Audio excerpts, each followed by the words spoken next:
back.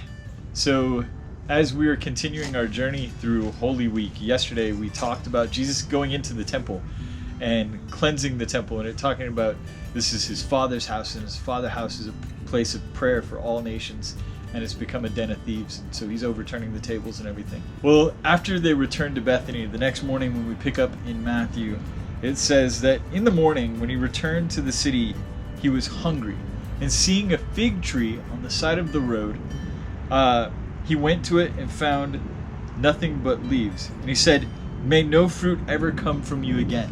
And in the Gospel of Mark it says, "May no one eat the fruit of this tree again." When we look back at why Jesus would have cursed the tree that way, one of the things that it reminds us of is Genesis chapter 3. Now this is the story of Adam and Eve in the garden, and Eve is talking to the serpent, and the serpent is tempting her. And it says that the serpent tempts her to take the fruit from the tree and to eat it. Now, a lot of times we associate that fruit with an apple. Well, it wasn't until the Latin translation of the Bible came about that was common.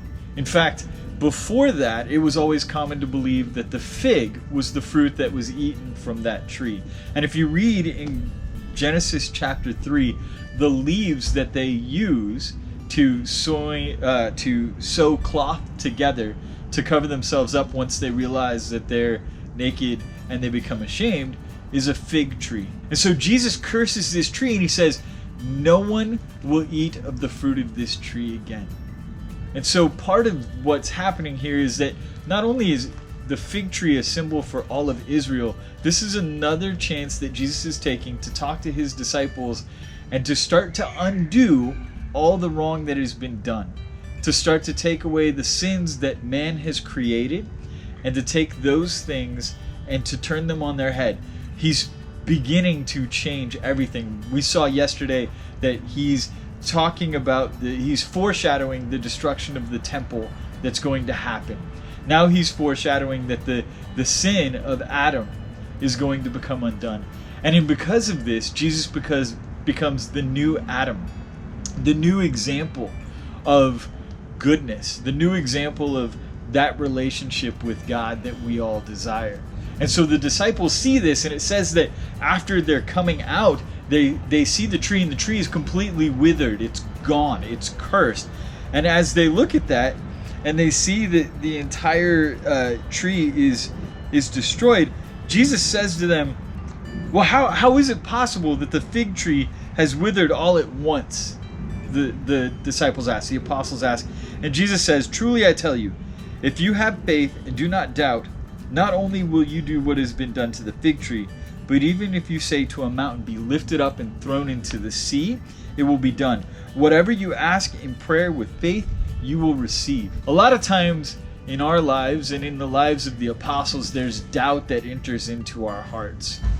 We see things and we think that there's some sort of just or unjust way that things are happening, right? Father Alphonse talked about in his homily on Sunday that we have expectations of how something is supposed to go, and it doesn't always go that way.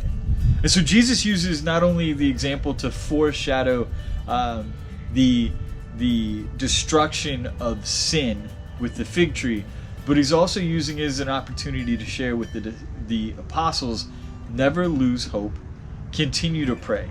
And if you have faith, not only will you be able to take a fig tree and destroy it and curse it when it tries to bear false fruit, but you'll be able to say to this mountain to get up and go into the sea. And so that's a good thing for us to remember, especially in times like today, that we start to doubt, we start to struggle, and we think that the expectations of what we're praying for aren't being met, that there's always a place for prayer, and that if we have faith and do not lose that faith, that we can accomplish anything. Again, I appreciate that you're here with us.